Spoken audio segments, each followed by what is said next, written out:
Eh bien, bonjour à tous. Nous vous accueillons avec Technique de l'ingénieur pour un nouveau webinaire qui va durer 1 heure. Le sujet que nous allons traiter aujourd'hui concerne la culture d'entreprise. Donc, le webinaire est enregistré et vous aurez la possibilité de poser des questions. Donc, je vais y revenir tout de suite. Alors, qu'est-ce que la culture d'entreprise? La culture d'entreprise est un sujet qui reste aujourd'hui encore assez mystérieux, mais il est de plus en plus étudié. Donc, aujourd'hui, c'est un facteur de choix qui est de plus en plus important pour pas mal de futurs travailleurs et de travailleurs. Nous allons vous proposer aujourd'hui une approche structurée et scientifique de ce qu'est la culture d'entreprise. Euh, Cette approche est déjà réalisée par un pionnier dans le domaine, l'entreprise Human Synergistic, qui est pionnier du développement organisationnel. Aujourd'hui, nous recevons Dino Ragazzo, qui est son représentant en France et dans les pays francophones. Bonjour Dino. Bonjour à tous, salut Pierre.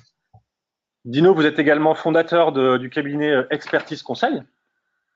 Expérience. Avant de, Avant de commencer, quelques petites précisions techniques. Donc, vous pouvez participer et nous vous demandons une forte participation puisque c'est un peu le principe de ces webinaires.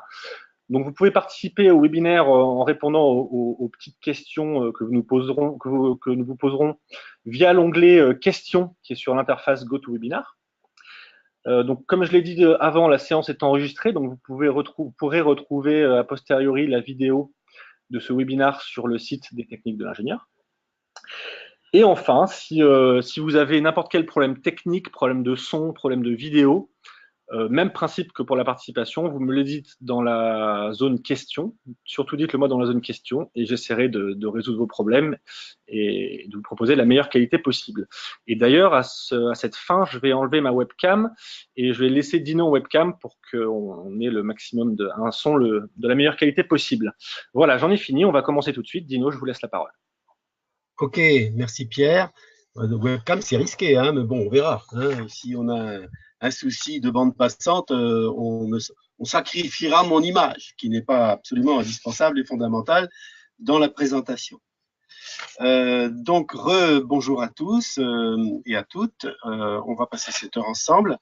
Le sujet étant cette culture d'entreprise, comment est-ce que ça marche Alors, qu'est-ce qu'on peut dire sur la culture si on y va tout doucement? D'abord, la culture d'entreprise, vous le savez, j'imagine, intuitivement, la culture d'entreprise est un sujet qui a un effet, un impact sur tous les aspects de l'organisation. Hein. Lorsqu'on parle d'engagement, d'agilité, c'est un mot à la mode, de qualité des produits et services, d'innovation, etc., de performance financière même, en fait, on ne parle de rien d'autre que de ce que produit la culture d'entreprise. Tout ça, ce sont des produits de la culture d'entreprise. Et donc, il est intéressant de savoir, puisque ce sont des produits, c'est la sortie d'un processus, si je peux dire. Donc, c'est intéressant de mieux connaître le processus et de savoir ce qui est en entrée, comment c'est travaillé et comment c'est ensuite restitué ou livré à l'extérieur sous la forme de ce qu'on vient de dire, hein, des produits, de l'agilité, la qualité, l'innovation, etc. Bon.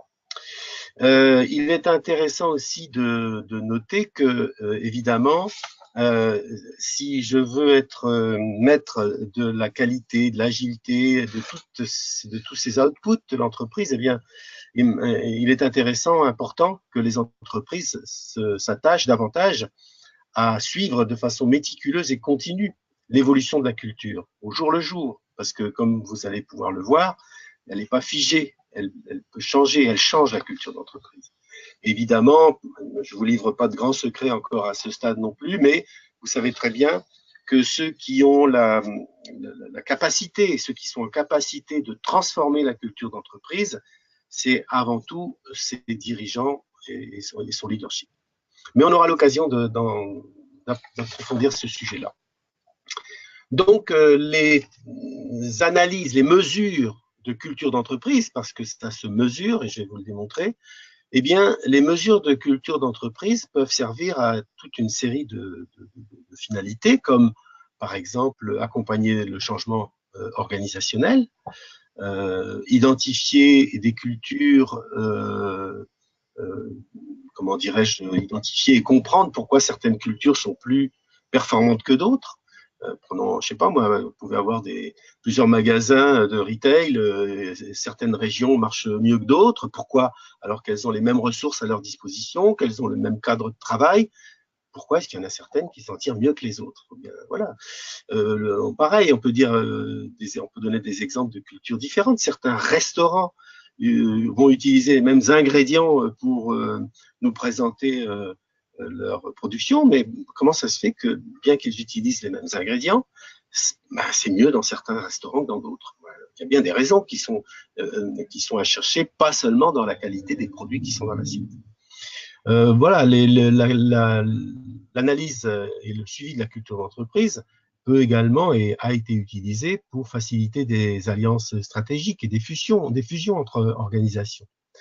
Ça sert également à promouvoir la manière dont les choses se font entre les services, dans les différentes unités des organisations. OK ? Alors, pour vous faire sentir qu'est-ce que c'est que la culture, on peut déjà, on peut déjà se mettre d'accord sur une définition. Nous vous proposons celle-ci, c'est celle que nous utilisons en tout cas chez Human Synergistics. On définit la culture comme un ensemble de comportements qui finissent par être érigés en normes comportementales que les membres pensent requis pour satisfaire les attentes de l'entreprise. En d'autres termes, quand vous rentrez tous les matins dans votre boîte, entre guillemets, vous vous programmez pour adopter les comportements que vous pensez nécessaires et requis là où vous allez pour pouvoir remplir la mission et satisfaire les attentes du management et de l'entreprise. Donc évidemment, en guidant la manière selon laquelle les membres approchent leur travail et interagissent les uns avec les autres, eh bien, évidemment, ces normes comportementales vont déterminer la capacité de l'entreprise à résoudre ces problèmes.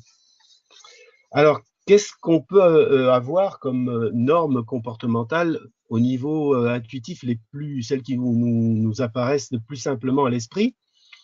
Eh bien, on peut avoir, par exemple, des boîtes où il est utile et important que le matin, lorsqu'on arrive, eh bien, on aille se serrer la main. Ça se fait pas partout, mais il y a des boîtes où c'est systématique, on va se serrer la main. Et si on le fait pas, ça pose problème. Il y a des boîtes où c'est, comment dirais-je, implicitement installé, c'est devenu une norme, que on prenne son déjeuner ensemble. Il y en a d'autres où c'est pas du tout une règle. Donc, vous voyez, il y a des éléments quand même, des normes qui sont installées, on ne sait pas trop comment, mais elles se sont installées dans l'entreprise. Vous avez des entreprises dont en réunion, il est admis et même considéré comme utile que chaque idée puisse s'exprimer, même si elle doit contrarier une idée exprimée par un responsable hiérarchique, un supérieur hiérarchique. Il y a d'autres organisations où ça, c'est absolument, vous faites une faute grave presque si vous contrariez le chef. Il y a on peut continuer, des entreprises où quitter le boulot avant 18 heures, ça pose problème, on ne comprend pas. Même si on a fini largement avant, partir avant 18 heures, c'est pas admis, ça ne marche pas. Donc voilà, je vous donne des idées de ce que peuvent être des normes comportementales. Vous allez voir, je vais vous proposer de vous exprimer sur la diapositive suivante et vous demander, voilà, vous avez deux sortes de boîtes. Vous voyez, une boîte qui est symbolisée par la manière de s'habiller, en haut et en bas. Donc la boîte du haut, la boîte du bas. Alors, la boîte du haut, on va l'appeler A et la boîte du bas, on va l'appeler B. D'accord? À votre avis, où est-ce que vous aimeriez travailler? Idéalement, rien que sur cette façon de voir les gens s'habiller. Voilà. Ça, c'est une question que je vous pose. Et si vous voulez bien, en utilisant la fonctionnalité dont Pierre vous a parlé tout à l'heure. Tout à fait. Oui, donc alors vous pouvez répondre dans l'onglet, mais je pense que vous avez tous compris, parce qu'on a déjà plein de réponses. Alors, on a des réponses A ou B. À mon avis, Dino, c'est peut-être intéressant aussi si vous en avez envie, de détailler un peu et d'expliquer qu'est-ce qui vous fait choisir A et qu'est-ce qui vous fait choisir B. bien entendu, c'est ça qui est intéressant. Pourquoi vous voulez celle-là, en quelques mots, hein, pourquoi vous préférez l'une à l'autre? Voilà, ça c'est quand même intéressant. Alors, sans Parce que, trahir de secret, pour l'instant, on a 100% de la même réponse. Mais par alors, contre, oui, n'hésitez pas à étayer un petit peu et à mettre deux, trois mots d'explication pour qu'on puisse élaguer à partir de là. Alors, ouais, je vais attendre un tout petit peu. Alors, sans surprise, on n'a que des réponses A pour le donc moment. ça, c'est le sans cravate. C'est le nœud papillon, enfin pardon, le nœud papillon, Sans le, cravate. Sans cravate. sans cravate. Et pourquoi? Alors, c'est peut-être pas toujours les mêmes raisons. Qu'est-ce que vous imaginez quelle norme comportementale risque d'être en vigueur dans l'entreprise sans cravate? Dites voir. Alors, les réponses, je le lis un peu pêle-mêle, hein. Alors, car l'ambiance a l'air plus détendue. Ouais, voilà, La non. simplicité. Alors là, j'ai une réponse, c'est par rapport à ce que je suis, à ma culture personnelle. C'est en phase avec moi, je suis aligné avec ça, d'accord? Voilà. On a aussi pour le côté décontracté mais sérieux. Oui, vous voyez, sérieux, peut-être que si on demandait à cette personne de dire qu'est-ce qui lui dit, qu'est-ce qui lui fait, qu'est-ce qui l'informe qu'il y a du sérieux dans cette entreprise A, à l'image que vous avez sous les yeux, vous pourrez préciser? Moi, j'imagine que c'est parce que vous voyez une veste et vous voyez également un petit foulard, une petite pochette d'élégance, hein. J'imagine que c'est ça. C'est-à-dire on est décontracté et sérieux. Oui, moi je dirais que c'est parce qu'il est bien habillé sans avoir mis de costume. D'accord. D'ailleurs, on a une réponse, le costume du B est affreux. Caractère plus humain, le A a l'air moins strict que le B. Alors, j'ai Oui. une question, avec quel outil peut-on participer? L'outil pour participer et répondre aux questions, il se trouve dans l'interface GoToWebinar, dans le petit panneau de configuration que vous avez. Il y a un onglet qui s'appelle Questions. Vous l'ouvrez et vous pouvez, il y a une zone de texte pour mettre votre question. Plus de convivialité, plus de modernité, le goût des couleurs, pourquoi pas. La créativité, chemise, veste élégante, ça peut faire penser que l'entreprise B a un management trop vertical. C'est Vous vous intéressant. rendez compte? Ouais, et vous voyez, et ça, on n'y échappe pas.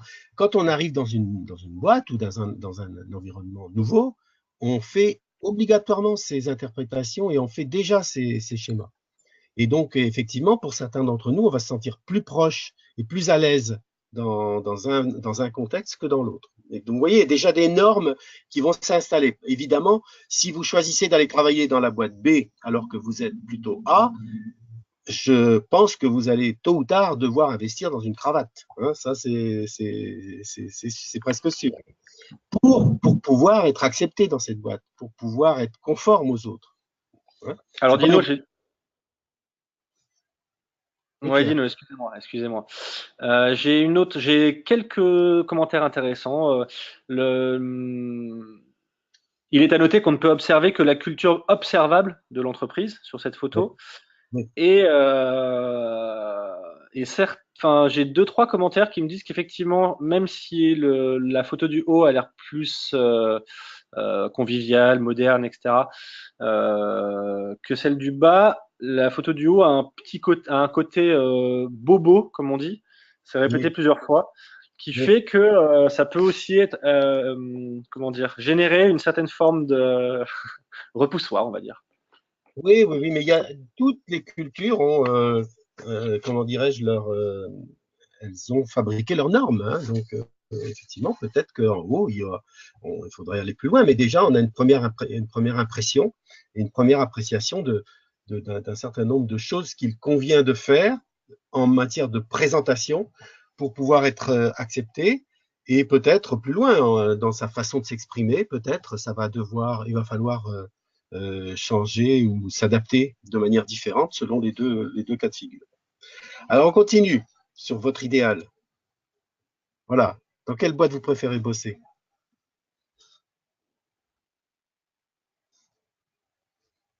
Alors, deuxième photo du coup.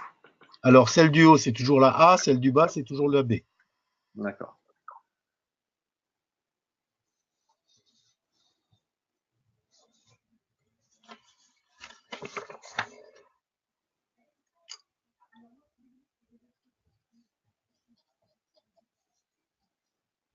Alors, qu'est-ce que... Il y a des réponses, Pierre? Est-ce qu'elles sont aussi unanimes que tout à l'heure? Non. Ah, là, c'est partagé. Non, non, on a pas mal de. De On a pas lexique. mal, alors c'est très partagé. Au niveau AB, c'est très partagé. Après, alors il y a des réponses où il n'y a pas, il y a une justification, mais il n'y a pas la réponse.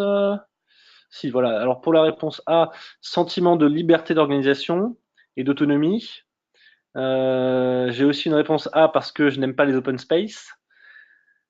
Ce qui se défend. J'ai besoin d'avoir un cadre structuré, donc ça c'était une justification pour la réponse B. Il y a enfin quelques personnes qui mettent A et B en fait, donc j'imagine effectivement qu'il y a des avantages et des inconvénients visibles sur chaque photo. Euh,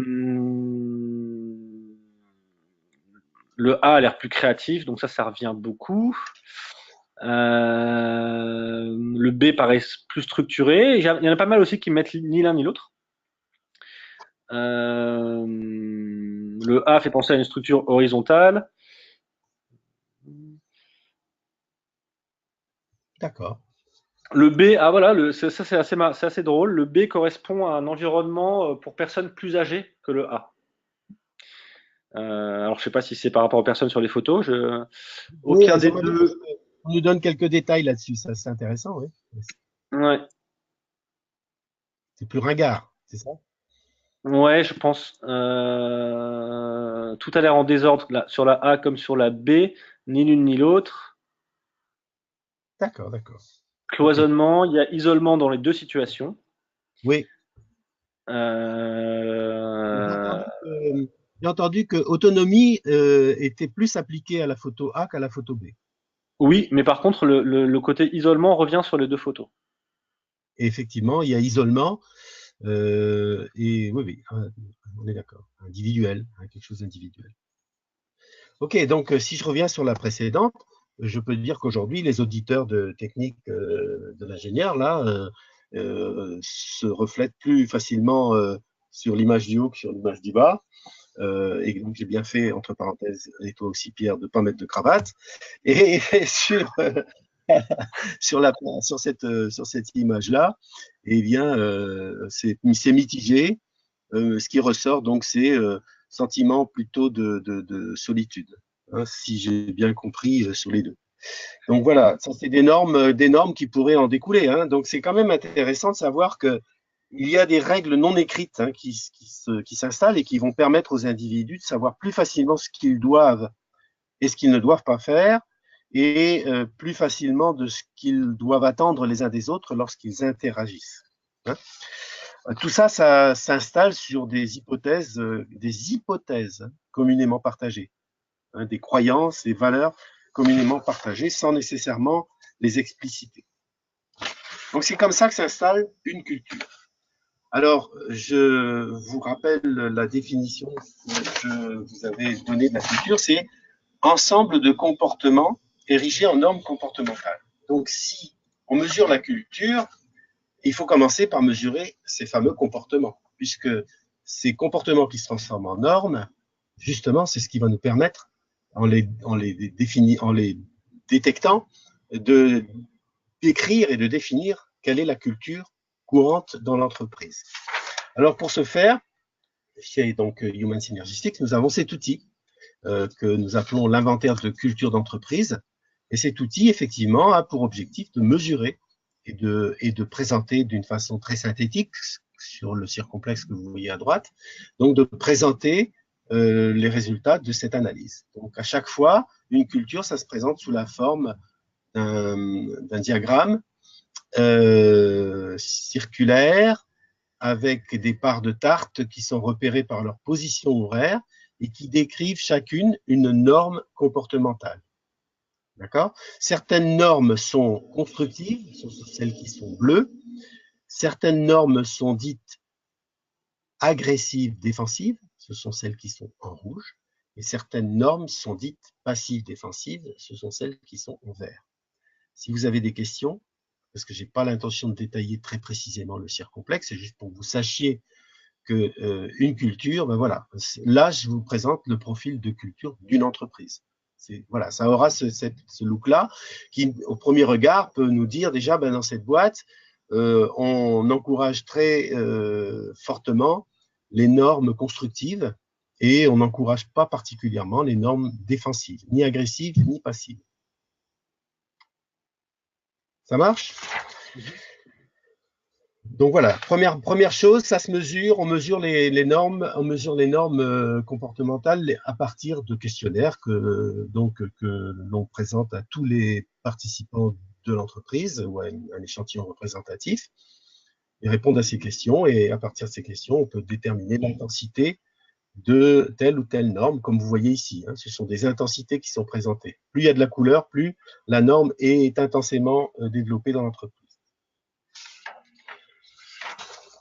Alors, voyons voir comment on pense à tort que fonctionne la culture d'entreprise.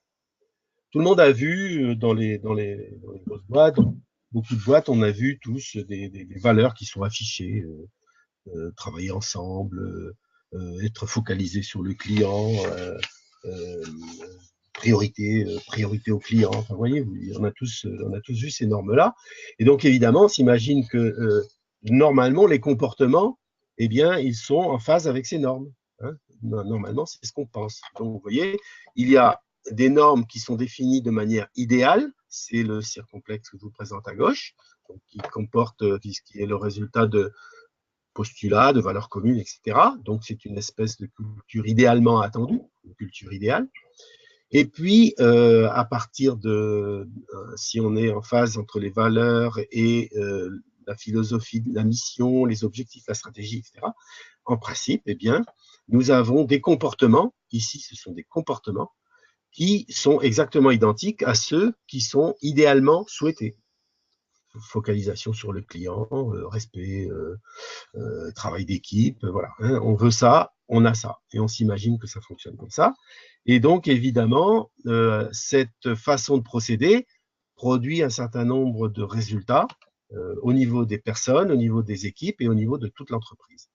Voilà, ça, c'est ce qu'on pense, hein, la manière dont on pense qu'elle devrait fonctionner. Et il y a encore beaucoup de boîtes qui mettent beaucoup l'accent sur ces valeurs communes en espérant infléchir la manière dont les gens se comportent. Si on répète que c'est le client qui est central, bah, peut-être que finalement, au bout du compte, on va se comporter de manière à ce que le client soit central. Le problème,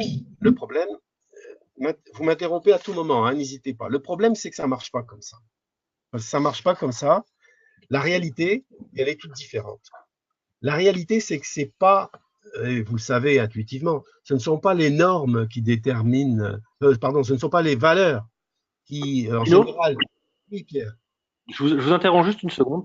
Il y avait peut-être une petite nécessité, voilà, de revenir un peu. Donc, il y avait deux questions. Est-ce qu'on pourrait un peu plus détailler les comportements qui sont mesurés? Et la deuxième question, qui aura une réponse plus rapide, je pense, c'est s'agit-il de la représentation des valeurs que transmet l'entreprise ou de ce que les salariés ont répondu? Ce sont deux excellentes questions et je vais y répondre tout de suite. Donc, la première, quand je vous ai parlé des comportements en question, vous en avez 12 qui décrivent toutes les normes, ou 90% des normes de comportement qu'on trouve dans les organisations de toute nature, hein, que ce soit des entreprises du domaine privé, des ONG, des associations, des entreprises du domaine public, c'est la même chose. Hein, ce sont des normes de comportement, de façon de travailler ensemble. Alors, je l'ai décrit, mais très rapidement, vous trouverez des descriptions plus précises en fouillant un petit peu dans les webinaires qui ont été précédents, qui ont été postés par Technique de l'ingénieur, peut-être aussi sur mon site, mais vous trouverez tout ça, toutes ces définitions plus précisément décrites. Donc, vous avez, sur les 4 qui sont des normes constructives, vous avez celle-ci qui s'appelle résultat. Donc, c'est une norme qui encourage la production de résultats, la réalisation des résultats. D'accord ? On encourage la réalisation des résultats. Typiquement, vous trouverez dans ces boîtes des boîtes qui savent fonctionner sur objectifs, qui savent les négocier, qui savent les mettre en œuvre ensemble. Voilà. Et cette deuxième norme à midi s'appelle réalisation de soi. C'est-à-dire, si vous trouvez, lorsqu'elle est très développée, comme c'est le cas ici, eh bien, ce sont des boîtes où on considère qu'il est important que vous preniez, que vous puissiez vous développer et vous réaliser à travers vos activités. Donc, on s'intéresse à votre formation, on s'intéresse à ce que vous soyez curieux, à ce que vous puissiez être en phase avec vos compétences et que votre boulot ait du sens pour vous. À 1 heure, c'est une norme que l'on appelle humanisme, pardon. Humanisme. Donc, l'humanisme, c'est la qualité de quelqu'un qui s'intéresse aux autres, qui s'intéresse à leur développement. Et à 2 heures, on a une norme qui s'appelle sociabilité et qui est donc la qualité que vous avez dans cette boîte de favoriser l'équipe, de privilégier l'équipe. Hein, c'est l'équipe qui est plus importante que l'individu. Moi, c'est pour les 4 normes constructives. Vous avez 4 normes agressives défensives qu'on retrouve souvent au niveau des personnalités managériales dans l'entreprise. Alors, perfectionnisme, ça parle de soi-même. Compétition, ça parle aussi de soi-même, c'est-à-dire ce sont des personnes en réunion, par exemple, que vous allez les observer, elles veulent toujours avoir le dernier mot. Voilà, si elles sont contredites, elles considèrent que c'est une attaque à la personne, ce n'est pas le sujet qui est important. Ici, vous avez pouvoir, donc ce sont des personnes qui ont une volonté de contrôler les autres. Et opposition, donc ce sont des personnes qui sont particulièrement pessimistes et qui cherchent toujours le bug lorsqu'on leur présente quelque chose de nouveau. Donc, si vous avez des boîtes rouges, et il y en a beaucoup, eh bien, vous allez vous retrouver dans des boîtes où on va vous dire qu'il faut un boulot parfait, mais sans aucune erreur. On va vous dire que si vous voulez être augmenté, il faut être meilleur que les autres. On va vous dire qu'il ne faut pas contrarier le chef et que il faut, comment dirais-je, se méfier de tout ce qui n'est pas issu de votre propre production. Voilà, donc ça, ce sont les 4 normes agressives défensives. Et enfin, vous avez 4 normes défensives, tout court, passives défensives, que sont le besoin d'approbation. C'est-à-dire, quand j'ai une bonne idée, ben dans ces boîtes-là, si vous êtes le seul à avoir cette bonne idée, gardez-la pour vous, parce que vous ne serez pas soutenu et vous avez vite compris que voilà, il ne faut pas insister. Vous avez aussi à 4 heures une norme qu'on appelle conformisme. Donc, conformisme, c'est le fait de se cacher derrière les procédures. Voilà. On a toujours fait comme ça. Moi, je ne change rien, je reste sur ce principe. À 5 heures, une norme qu'on en appelle dépendance et qui, dans les entreprises où c'est développé, eh bien, on n'attend surtout pas que vous preniez des initiatives. Vous devez demander l'autorisation pour tout. Et à 6 heures, la norme qui est développée chez beaucoup de personnes, mais dans beaucoup d'organisations, qui est celle de l'évitement. Quand on a un problème, on le laisse pourrir. Quand on a un problème avec son voisin, on le garde pour soi. Vous voyez, c'est un petit peu ça. Les décisions difficiles au niveau du management, on attend que ce soit quelqu'un d'autre qui les prenne ou on les prend, mais bien, très tardivement. Voilà, ça c'est pour une description rapide des styles. La deuxième question, elle a trait à ce modèle. Ici, c'est un modèle qui décrit les valeurs de l'entreprise. Hein, la question qui avait été posée, c'est quoi? C'est des valeurs ou c'est des comportements? On questionne les gens sur les valeurs de l'entreprise. Donc, on leur demande quel est votre modèle idéal d'entreprise. Et vous verrez, c'est ce que je vais vous inviter à faire à la fin de ce webinaire. Ici, par contre, ce sont des comportements. Donc là, on a une culture idéale et là, on a une culture actuelle. Normalement, elle devrait être en lien, elle devrait être alignée. Je pense que vous serez d'accord avec moi que ça s'applique au niveau de l'entreprise comme au niveau individuel. Si mon travail est en relation directe avec mes valeurs, je me comporte en phase avec mes valeurs et je suis beaucoup plus à l'aise pour réaliser ce qu'on attend de moi. Si je dois faire le grand écart entre mes valeurs et la manière de se comporter dans l'entreprise, il y a toute une partie de l'énergie que je mets en œuvre qui sera dédiée à autre chose qu'à la production de ce que l'entreprise attend de moi. Donc, des comportements ici, culture actuelle, des valeurs ici, culture idéale. OK? Donc, je pense avoir répondu à vos 2 questions. Et n'hésitez pas, s'il y en a encore, Pierre, il faut m'interrompre. Alors, il y avait une autre, enfin, c'était plutôt une remarque sur le fait que tout ce diagramme était normé. Oui. Alors que finalement, les caractères évoqués sont plutôt de l'ordre, alors dans la remarque, la personne met de l'ordre des croyances. Oui. Du coup, ça, Donc, c'était un peu contradictoire. ok, donc j'ai une réponse également à donner sur la norme. Donc, ce qui est normé, eh bien, c'est que, et ce qui nous permet de déterminer une intensité, c'est de comparer la manière dont vous décrivez cette norme dans votre entreprise avec la manière dont le reste du monde décrit cette norme dans toutes les autres entreprises. D'accord? Donc, on va vous dire, par exemple, lorsqu'on vous a posé telle question sur la réalisation de soi, vous avez donné telle intensité, alors que dans le reste du monde, on donne telle intensité. Ça veut dire qu'on peut, à ce moment-là, vous situer par rapport à la manière dont les autres réagissent pour les mêmes questions sur la même norme. Ça marche? Mmh. Ouais. Voilà. Bon, donc en réalité, je vous disais, la culture, c'est pas comme ça que ça marche. Il y a autre chose qui détermine la manière dont la culture se forme, et je vais vous la décrire très rapidement ici. En fait, ce qui influence la culture, pour l'instant, je l'ai mise en estompé comme ça, mais ce qui influence la culture, ce sont 4 éléments du climat qui règne dans l'entreprise. D'abord, un élément qu'on appelle structure, et qui est celui qui consiste à agencer la manière dont on agence la décision et le pouvoir dans l'entreprise.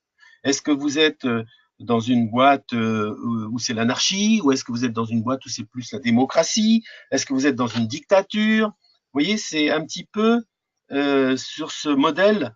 Ce modèle-là va influencer la manière de se comporter, plus que les valeurs, vous comprenez bien. Les systèmes, le deuxième élément du climat, les systèmes, c'est-à-dire comment est-ce que les ressources humaines sont managées, d'accord? Comment est-ce qu'on recrute? Comment est-ce qu'on distribue les récompenses? Comment est-ce qu'on distribue les punitions? Comment est-ce qu'on soutient le respect mutuel? Les différences? Comment est-ce qu'on travaille le management des objectifs? Tout ça, évidemment, a une influence directe sur la manière de se comporter, et je pense que vous le comprenez intuitivement. Si vous avez des questions, n'hésitez toujours pas. La technologie, c'est aussi un élément du climat qui va influencer la manière dont les gens vont se comporter. La technologie, donc, c'est la manière dont les postes de travail sont conçus.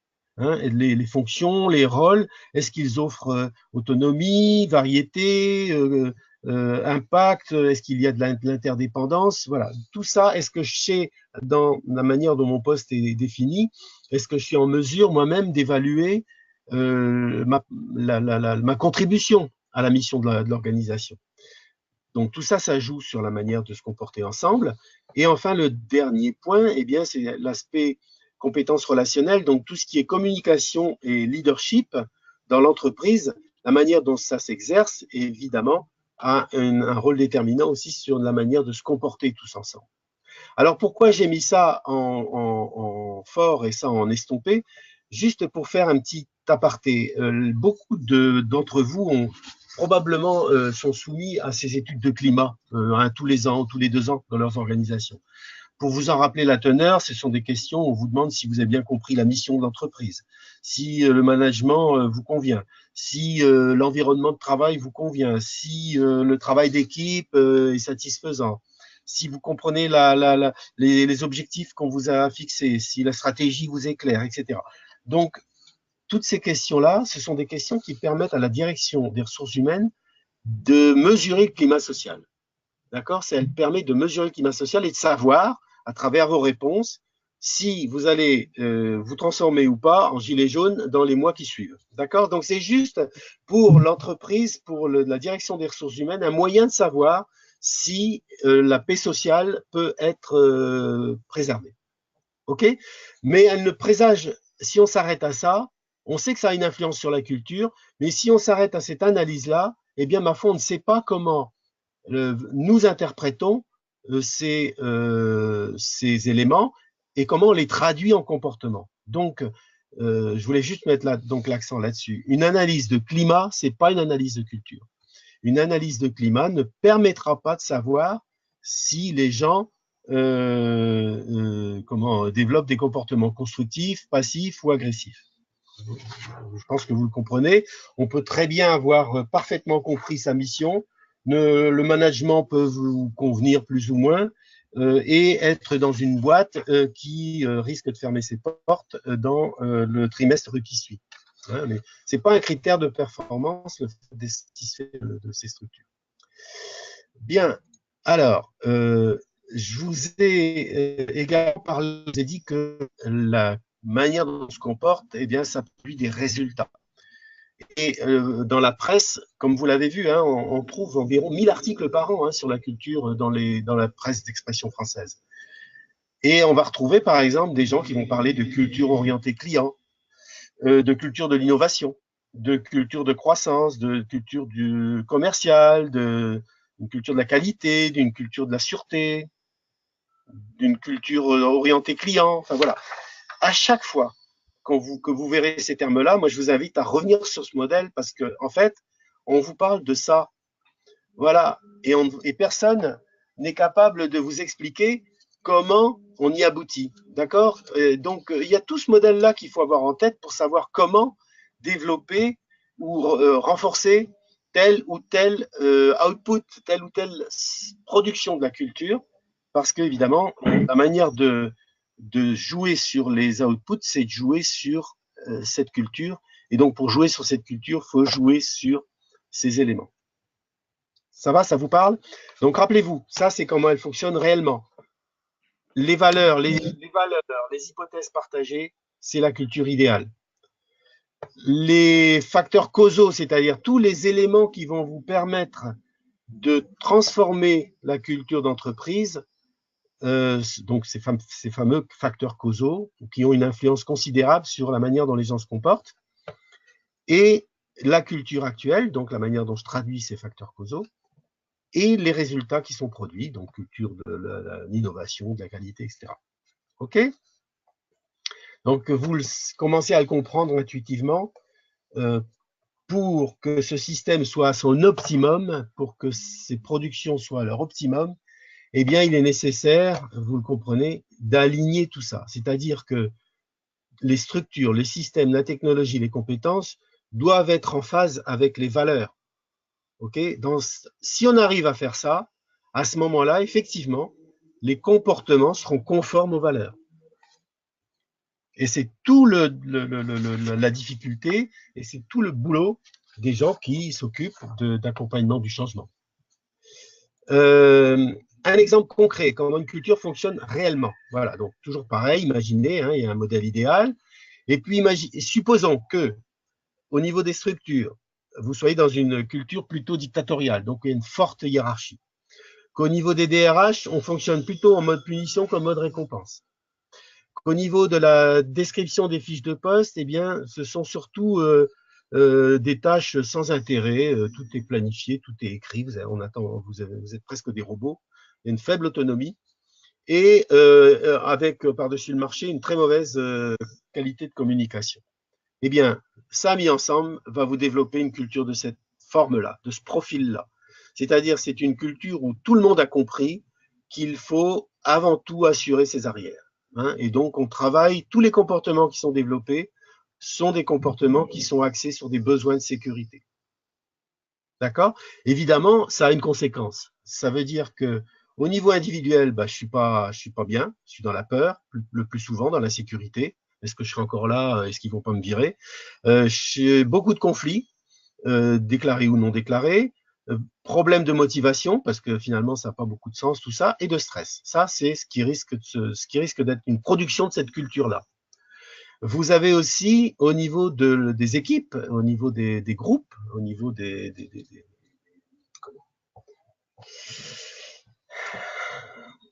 au niveau des groupes dans l'organisation, des services, pardon, voilà, c'est ça que je cherchais.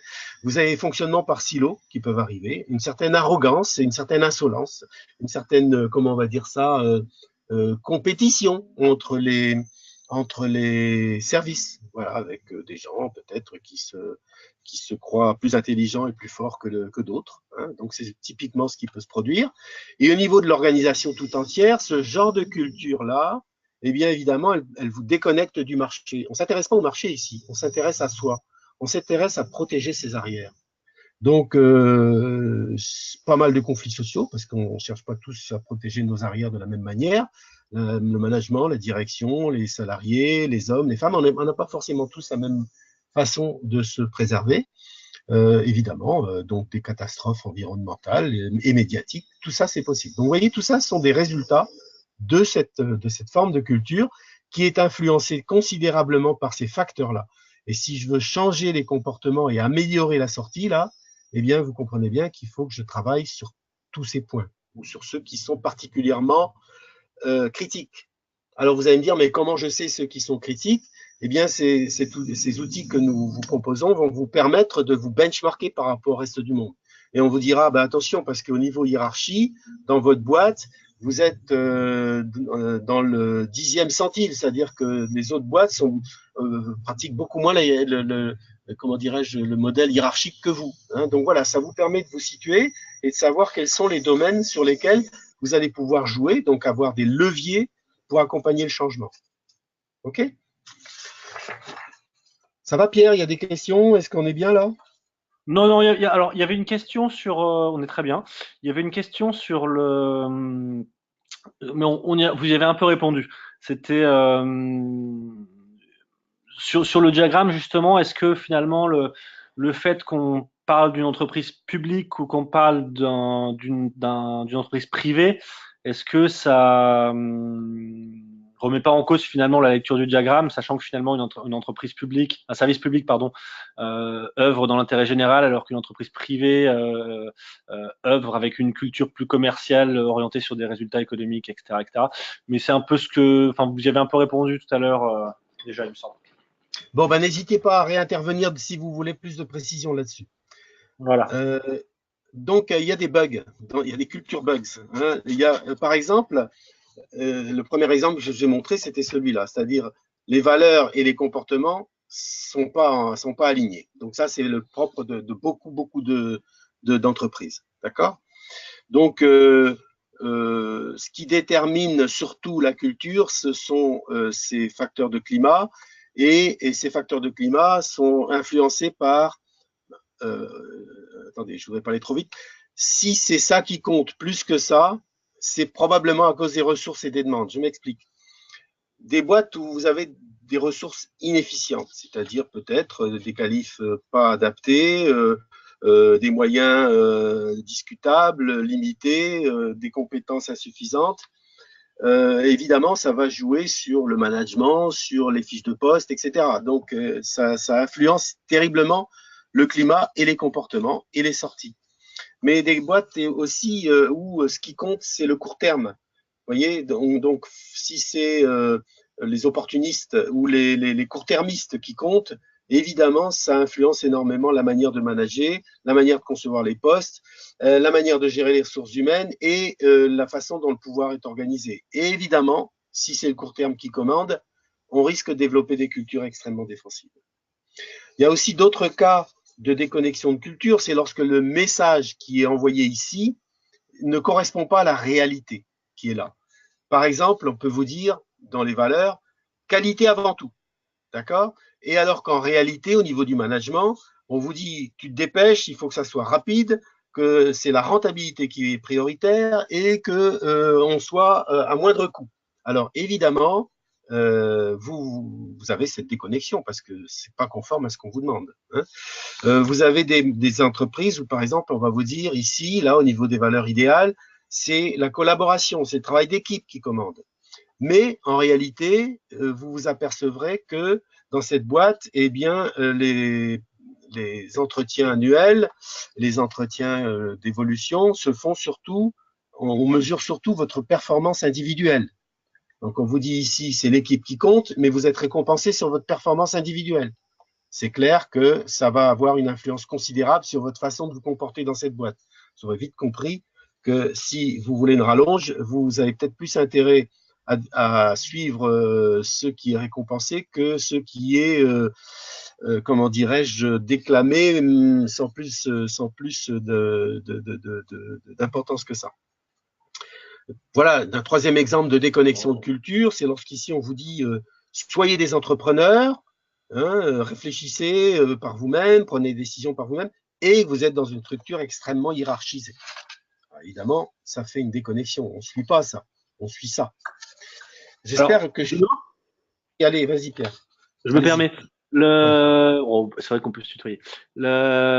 S'il y a conflit, j'ai une question là. S'il y a conflit entre stratégie et culture, qu'est-ce qui l'emporte? Et quels sont les risques qui en découlent? C'est juste c'est un peu un corollaire à ce que vous venez de dire. Eh ben, c'est ce qu'on a dit. La stratégie, elle est là, hein. C'est-à-dire qu'on a des valeurs et à partir de ces valeurs, on a une mission, une philosophie, on décrit une stratégie. Voilà, tout ça, c'est décrit dans le papier. Mais on se comporte comme ça. On va se comporter comme ça. Donc, pour que s'il y a comment dirais-je, une discordance entre la stratégie et la manière dont on se comporte, c'est ça la question entre la stratégie et les Et la valeurs culture. La culture. réelles. Donc, une différence entre la stratégie et la culture réelle. À votre avis, qu'est-ce qui l'emporte? À votre avis, tiens, je vais vous poser la question. Avec ce modèle, je pense que vous êtes en mesure de répondre. Alors j'attends un peu, je vais pas donner d'indice.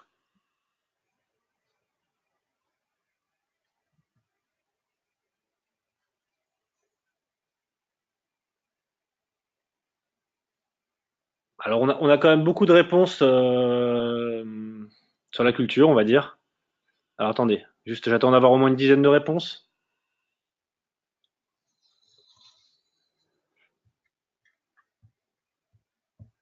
Oui, donc c'est essentiellement, on va dire, deux tiers, un tiers pour la culture. Un tiers pour Donc, la stratégie.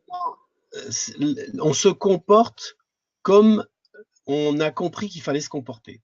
Donc, c'est la structure, c'est le système, c'est ça qui détermine nos comportements. Donc, lorsqu'il y a décalage entre stratégie, c'est-à-dire ce qu'on souhaite sur le papier, et la manière de se comporter, c'est la stratégie qui perd, entre guillemets, parce que pour aligner l'ensemble, il faut commencer par changer ses comportements. Hein. On pourrait prendre un exemple précis. Si, alors je prends un exemple métaphorique, quoi. Hein, si je dis que notre objectif, c'est d'arriver vite à un but particulier, donc sur la vitesse, ça c'est la stratégie, on va utiliser la vitesse pour, j'en sais rien, pour atteindre un objectif particulier. Mais si notre système a une inertie considérable, bah, c'est que la stratégie, elle est plutôt basée sur ce dont je rêve que sur ce que j'ai. Donc c'est la stratégie qui perd. On n'aura pas la vitesse parce que la structure, elle est trop inerte. OK? Alors, il y a d'autres types. Ben, on vient d'en donner je pense que votre question est une illustration d'un exemple. Mais si vous avez des exemples de culture déconnectée, vous pouvez dénoncer des boîtes hein, que vous connaissez. Ça sera intéressant d'en discuter ensemble. Parce que peut-être que parmi les auditeurs, certains y sont, certains y ont été. Dire, voilà, moi j'ai été dans telle boîte et je trouve qu'on était dans ce cas de figure-là. Je vous rappelle que tous les commentaires sont anonymes, hein. Non, non, on envoie ça direct après à votre patron.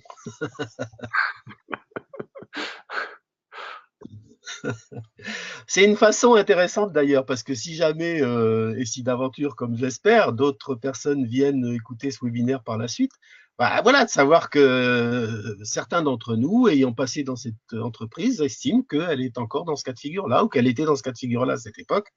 Ça peut être une information intéressante pour eux. Pour l'instant, là, j'ai pas l'information à ce sujet dans l'onglet questions.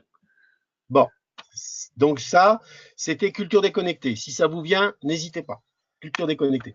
Il y a d'autres types de culture, comment dirais-je, de mauvaise interprétation du succès. Vous avez des boîtes, par exemple, qui sont en situation de monopole. Vous voyez, donc elles ont des ressources substantielles, on va dire, et qui ont un effet direct sur les résultats de l'entreprise. Ou des boîtes qui sont dans des marchés émergents ou verrouillés, donc où les demandes sont plutôt minimalistes.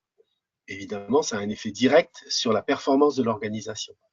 Et donc tout ça, ça vient court-circuiter, si je peux dire, tout ce système-là. C'est-à-dire que vous pouvez avoir des boîtes qui ont une culture défensive, mais qui ont de bons résultats. Ça arrive.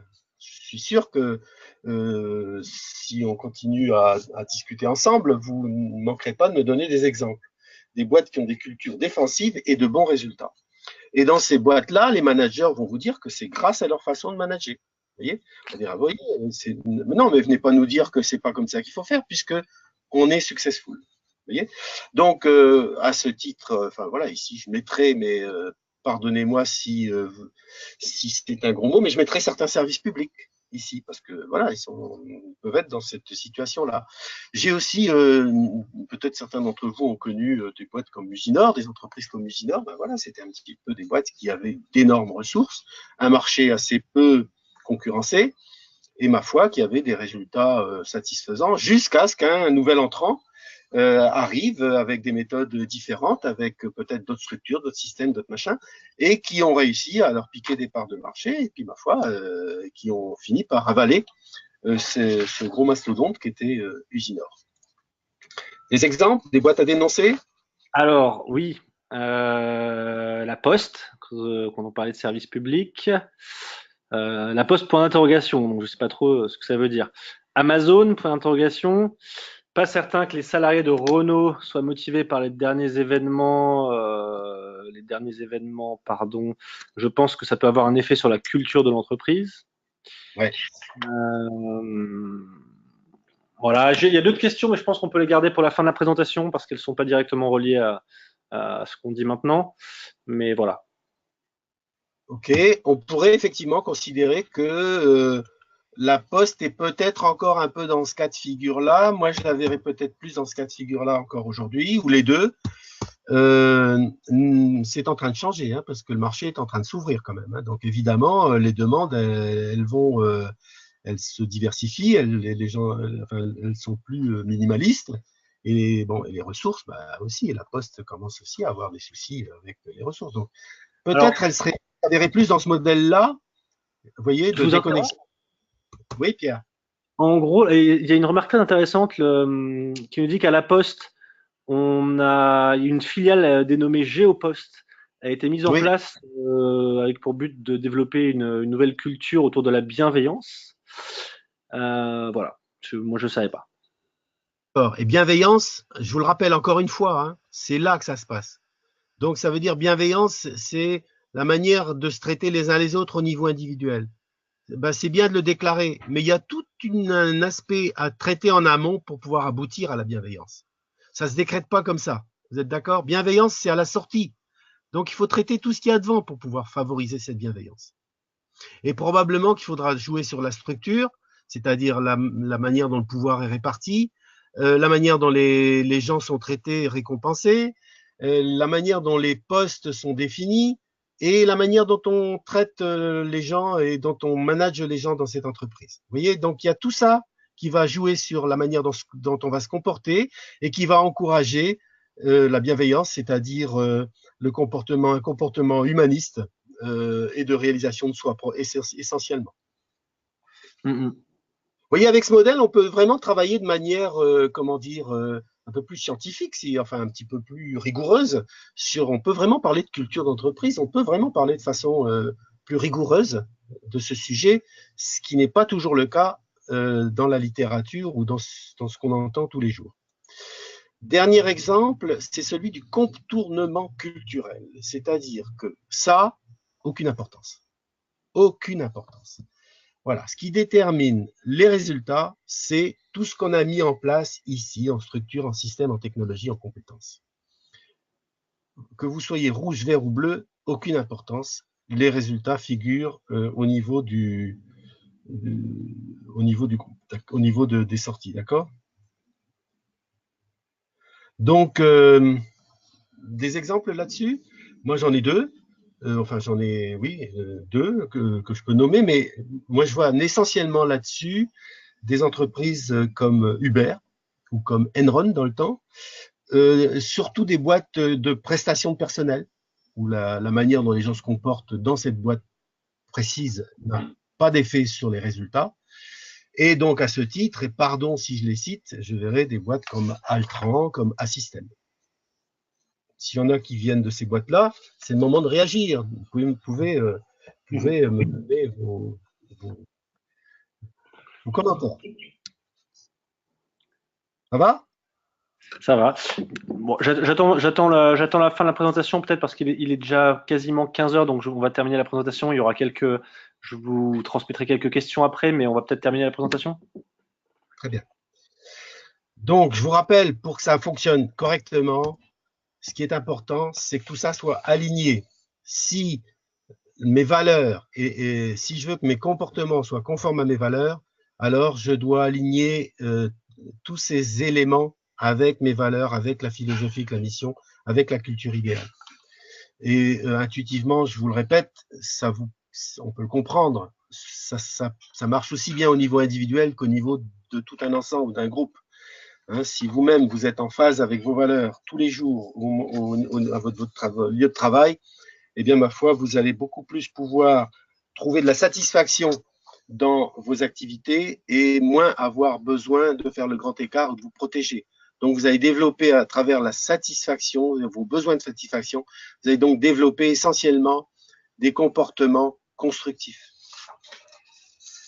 Alors, juste pour que vous sachiez, on a fait cette étude au niveau international pour comparer les valeurs, les modèles idéaux dans différents secteurs. Par exemple, le secteur anglais, le secteur germanique, les pays du Nord, les pays nordiques, les latins, etc. Bon, vous voyez ce qui se dégage essentiellement lorsqu'on leur demande idéalement comment il faudrait qu'on se comporte dans votre entreprise. Eh bien, idéalement, tous demandent beaucoup de bleu. On est d'accord, même eux, même les cultures d'Extrême-Orient. Mais ensuite, à fonction des normes sociales, si je peux dire, eh bien, on va plus ou moins encourager les cultures défensives. D'accord? Voilà, ça, ce sont les modèles idéaux qui existent dans différentes organisations de différents pays. Et c'est ce sur quoi je voulais vous emmener. Et nous avons lancé sur le web depuis quelque temps, et avec Technique de l'ingénieur, une étude justement de culture idéale en France. Et ce qui serait intéressant pour nous d'obtenir grâce à votre participation, eh bien, c'est quelle est la culture idéale de votre secteur professionnel, hein, et comment c'est dans le service public, comment c'est la culture idéale, j'en sais rien moi, de l'ingénierie, de la pharmacie, enfin je sais pas, hein, ça dépend de votre secteur professionnel, et de pouvoir faire des croisements, de voir comment elles se ressemblent, pourquoi elles sont différentes, et peut-être aussi vous aider vous à voir dans quelle mesure ces cultures idéales sont favorables à votre profil de développement, de carrière, ou au contraire vous faire vous poser les bonnes questions, vous dire mais non, mais si c'est ça l'idéal ici, peut-être que j'ai intérêt à m'orienter vers tel autre modèle qui est plus proche de moi. Voilà. Donc c'est la raison pour laquelle je vais vous en parler dans un instant. Je veux vous inviter à participer à cette enquête que nous avons lancée. Mais juste pour conclusion, je vous le rappelle, tous ces mots, engagement, croissance, innovation, agilité, ce sont des résultats de la culture d'entreprise qui se situe ici. Ces résultats sont fortement influencés par le leadership.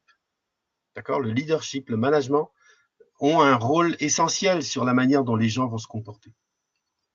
Et pour favoriser l'efficacité et l'amélioration sur le long terme, eh bien, rappelez-vous la nécessité d'aligner les valeurs de l'organisation avec tous ces éléments de climat.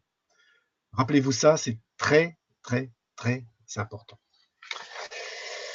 Voilà, donc je vous disais ça, une demi-heure, si vous avez une demi-heure, allez sur ce lien et participez, c'est gratuit, il n'y a rien à faire, à cette enquête culture idéale. Propagez le questionnaire autour de vous pour que nous puissions avoir une certaine quantité de data qui vont nous permettre d'organiser des webinaires pour vous présenter les choses et discuter avec vous sur les aspirations, comment est-ce qu'elles fonctionnent, comment est-ce qu'elles ne fonctionnent pas, et peut-être tous ensemble réussir à faire en sorte que les choses se changent calmement. C'est peut-être un moyen de réussir à faire changer les mentalités dans les entreprises. Hein, si on a une certaine quantité de data là-dessus et si on peut les publier, et vous savez très bien que c'est la quantité qui va nous permettre d'être affirmer des choses beaucoup plus précises, eh bien, ma foi, on aura tous un moyen de changer les choses. Donc, vraiment, prenez ce temps d'aller participer à cette enquête Vous retrouverez ces liens sur le site. Et vraiment, merci par avance pour votre participation. Voilà, Pierre, Alors est-ce dis-moi. que… Oui, tout Oui, à fait. Alors, j'ai mis le lien vers le questionnaire dans la zone de chat. Donc, il y a au-dessus de la zone question, ou au-dessus, ouais, juste à côté de la zone question, il y a une zone chat. Donc, je viens de oui. vous mettre le lien vers ce Et questionnaire, pardon, et je vous mets aussi le lien vers l'article qu'on avait publié qui introduit ce questionnaire. Voilà, donc vous avez tout dans cette zone. Si certains ne la trouvent pas, dites-le moi dans la zone question et je vous l'enverrai attention, directement. il vaut mieux mettre Pierre, il vaut mieux mettre le lien parce que celui-là, il a déjà été ouvert. Donc, utilisez le lien que je vous ai donné. Euh, voilà, vous verrez qu'en utilisant ce lien-là, vous allez avoir un questionnaire vierge sur lequel vous allez pouvoir participer et entièrement anonyme. Hein. Vous verrez que vous Alors seul. pardon, alors attendez. Oui, c'est vrai, excusez-moi, ok, tout à fait, pardon. Oui, donc à la limite, je vais recopier ce lien dans la zone de chat, d'accord? Voilà, celui-là fonctionne. Alors laissez-le moi 2 secondes, je le mets effectivement, je le mets dans la zone de chat comme ça et Alors j'effacerai le. attention, quand vous l'aurez ouvert, voilà, vous pouvez le transférer tant que vous l'avez pas ouvert. Dès que vous l'avez ouvert et que vous êtes rentré dedans, il devient particulier à vous. Enfin bon, vous verrez, c'est assez simple. Voilà. Donc je viens de vous l'envoyer et du coup, attendez, j'enlève le précédent parce qu'effectivement, il n'est pas du tout adapté. Très bien, super. Voilà. Oui, alors sinon, au niveau des questions, euh, au niveau des questions, pardon, excusez-moi, voilà. J'y reviens, donc il y avait plusieurs questions sur voilà, où mettriez-vous on parlait tout à l'heure des entreprises, où mettriez-vous la SNCF dans ces entreprises? Bah, toutes les grosses structures, moi j'aurais tendance. Alors SNCF, bah, je les mettrais un peu là. Je les mettrais un peu là. Il n'y a pas de concurrence encore, d'accord? Il y a des ressources considérables. Elle obtient des résultats. La culture, ma foi, hein, les gens sentent bien que, quelle que soit leur façon de se comporter, ça ne changera pas la mentalité de la SNCF. Donc, je la mettrais plutôt dans cette formule-là. Mais cette formule-là fonctionne aussi. C'est-à-dire que les gens se comportent en fonction d'un certain nombre de choses qui ont été mises en place, mais sûrement pas en fonction des valeurs de l'entreprise. Ça D'accord. répond? Oui. Oui, oui, oui. J'essaie de trier les questions parce qu'on va pas pouvoir toutes les traiter. Ouais. Euh, Leroy Merlin est une très grosse structure, mais ça a l'air d'être qui a l'air de contenir une très belle culture d'entreprise. Alors, pour le coup, je ne sais pas du tout personnellement, mais peut-être que vous pouvez nous en dire un Moi peu. non plus. Non, je ne connais pas la culture de Roi Merlin. Si, voilà, si vous avez le sentiment que les valeurs et les comportements vont ensemble, c'est que, ma foi, vous avez cet alignement. Mais je ne saurais pas me prononcer, mais je sais on dit beaucoup de bien, les gens il y a beaucoup de commentaires positifs sur l'état d'esprit, en tout cas chez le Roi Merlin. Donc, ma foi, oui, peut-être qu'il y a un meilleur alignement chez le Roi Merlin que dans le reste, que dans certaines autres entités. Alors, ok, bien que l'on veuille développer un bon comportement en équipe, certains managers ne le considèrent pas, mais leurs supérieurs oui. Comment faire pour établir une bonne synergie entre ces deux directeurs pour que toute l'équipe et non pas seulement quelques personnes appliquent ces recommandations et un bon environnement? Donc voilà, vous êtes en train de me poser la question de comment est-ce qu'on peut changer ça? Comment est-ce qu'on peut changer le leadership et le management dans l'entreprise? Comment est-ce que moi, qui suis N-1, je peux influencer mon N+1 et mon N+2 pour qu'ils se mettent d'accord sur mon idée, une idée que j'ai qui concerne le travail d'équipe? C'est une question qui est difficile à traiter, hein, parce qu'on n'a pas, enfin c'est difficile au niveau de l'équipe, enfin, au niveau d'une personne. Alors peut-être que l'équipe tout entière peut s'organiser indépendamment des divergences qui existent entre le N-1 et le N+1 et le N+2. Donc voilà, on se comporte entre nous, on se met en place des normes particulières et on ne tient pas compte on essaye de s'affranchir des divergences entre le N+1 et le N+2. Euh, d'accord. J'essaie. Alors attendez, on va sélectionner encore une ou deux questions.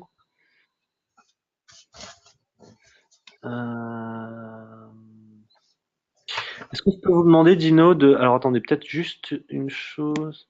Non, c'est bon. Excusez-moi.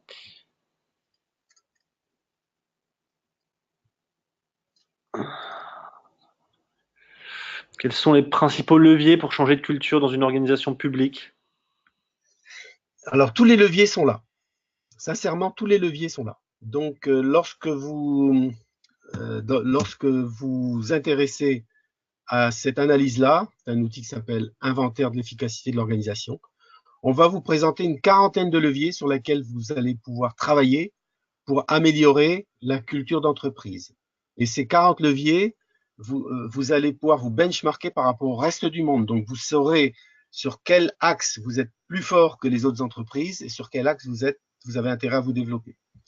Donc, tous ces leviers ont trait à ce que je vous ai décrit sur la manière de répartir le pouvoir, de gérer les ressources humaines, de décrire les fiches de poste et d'organiser le leadership. Voilà. En général, moi, lorsque je fais un travail d'accompagnement du changement, je demande aux gens de me dire, idéalement, c'est quoi? Idéalement, vous voulez quoi? Et puis, à partir de là, je mesure la culture actuelle et je fais un écart entre les deux. Ça nous donne des priorités de changement. Donc, vous voyez, par exemple, celle-ci, je sais pas, il y a des priorités probablement à mettre en œuvre ici. Et sur ces priorités, comment y aboutir? Eh bien, je m'intéresse à tous les facteurs causaux, et je sais sur lesquels il faut agir pour encourager tel ou tel comportement et décourager tel ou tel autre comportement. Que ça soit service public ou pas, hein, quel que soit le type d'organisation. On va terminer par une dernière question. Est-ce que vous avez une idée de la part d'entreprise en France où la culture d'entreprise est bonne, point d'interrogation, où les comportements sont alignés avec les valeurs de l'entreprise? Bah justement, je compte sur vous à travers les questionnaires qu'on a mis en ligne pour justement pour avancer à avoir une réponse plus précise à cette question. Je n'en sais rien. Je ne sais pas quelle est la part d'entreprise où les valeurs et les comportements sont alignés. J'en ai aucune idée. Voilà. Je sais que, comme on parle beaucoup de souffrance au travail, comme on dit qu'on voudrait que les gens soient heureux, etc., on peut imaginer que le cas le plus fréquent, c'est celui-là. Hein, c'est-à-dire où il y a une déconnexion de culture. Je pense que si on n'a rien fait, à terme, c'est ce qui se passe. Quand on fait rien, si on ne s'intéresse pas à la culture, c'est ça qui va se passer. On ne sera pas aligné. C'est un effort, hein, un effort permanent de vérifier l'alignement. Donc, je dirais que dans 90% des cas, à mon avis, où on est dans ce cas de figure ici, plus ou moins développé. D'accord. D'accord. Ben, on va arrêter là-dessus. On va arrêter là-dessus. Donc, juste pour répéter un peu ce que vous avez déjà expliqué. Donc, technique de l'ingénieur et Human Synergistic en partenariat vous propose justement de répondre au questionnaire qui a été évoqué pendant ce webinaire. Le but, du coup, évidemment, est de définir la culture d'entreprise le plus largement possible. Et donc, vous aurez des envois et la possibilité dans un futur proche d'avoir accès à ce questionnaire encore une fois et d'avoir des informations complémentaires sur ce questionnaire, son intérêt et les arguments qui pourraient en être retirés. Alors, Voilà. n'hésitez pas à Allez-y. diffuser le lien parce que plus on a de réponses et plus on va être précis dans ce qu'on va pouvoir partager avec vous. Donc, n'hésitez vraiment pas. Diffusez vaguement et massivement ce lien, aucun problème. Et merci par avance. D'accord. Très bien. Bah, écoutez, Dino, je vous remercie beaucoup pour avoir animé cette conférence. Je remercie également tous les participants, bien sûr. Je vous rappelle que vous pouvez retrouver la vidéo de ce webinaire sur le site des techniques de l'ingénieur dans la rubrique Actualité sur l'onglet Conférences en ligne dans quelques jours.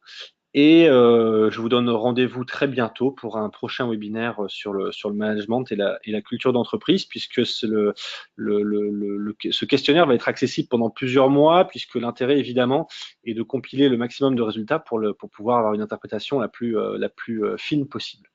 Voilà. Merci Dino, peut-être que beaucoup. vous voulez conclure? Et ben non, merci beaucoup et à très bientôt. J'espère que ça vous a plu. Comme j'ai vu que le nombre d'auditeurs restait constant tout au long de cette présentation, j'en conclus que c'était pas inintéressant et j'en suis très flatté. Merci encore et puis à très bientôt peut-être. Merci. Au revoir.